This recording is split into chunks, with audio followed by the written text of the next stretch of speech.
DPR RI telah memberikan persetujuan kepada Kepala Staf Angkatan Darat Kasat Jenderal Andika Perkasa untuk menjadi Panglima TNI dalam rapat paripurna yang digelar Senin 8 November 2021. Andika tinggal menunggu pelantikan resmi oleh Presiden Joko Widodo sebagai Panglima TNI untuk menggantikan Marsikal Hadi Cahyanto yang akan memasuki masa pensiun.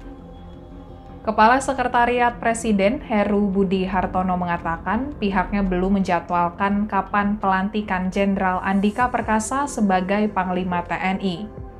Menurutnya pelantikan Andika Perkasa menunggu terbitnya keputusan Presiden atau Kepres mengenai pergantian Panglima TNI terlebih dahulu. Sebelumnya, Kepala Staf Presiden Muldoko memastikan bahwa pelantikan Andika Perkasa sebagai Panglima TNI akan sesuai dengan ketentuan. Masih ada waktu hingga akhir November untuk melantik Jenderal Bintang 4 tersebut. Berdasarkan tradisi di TNI, masa pensiun tidak harus persis sesuai dengan tanggal lahir, namun diberi waktu hingga habis bulan. Misalnya apabila tanggal lahir Panglima TNI pada tanggal 10 November, maka serah terima jabatan di usia pensiun tidak harus pada 10 November. Serah terima bisa dilakukan hingga akhir November. Sementara itu, DPR RI menyetujui pengangkatan Jenderal Andika Perkasa sebagai Panglima TNI menggantikan Marsikal Hadi Cahyanto.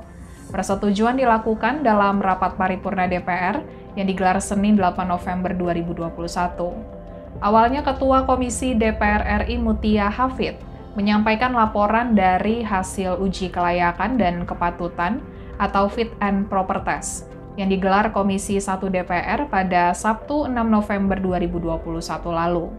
Dari hasil uji kelayakan tersebut, Komisi 1 DPR menyetujui pengangkatan Andika Perkasa menjadi Panglima TNI. Kemudian Ketua DPR RI Puan Maharani selaku pimpinan rapat meminta persetujuan anggota DPR. Sebelumnya saat menjalani Fit and Proper Test, Andika Perkasa menjabarkan rencana fokus kerja selama 100 hari pertama saat menjadi Panglima TNI.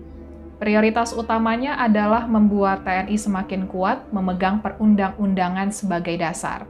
Khususnya TNI sebagai pelaku di bawah yang melaksanakan tugas-tugas yang diberikan oleh pemerintah maupun tugas-tugas yang harus sesuai dengan peraturan perundangan. Kemudian operasi pengamanan perbatasan, peningkatan kesiapsiagaan anggota TNI, intelijen, kemudian interoperabilitas di Angkatan Darat, Angkatan Laut, maupun Angkatan Udara.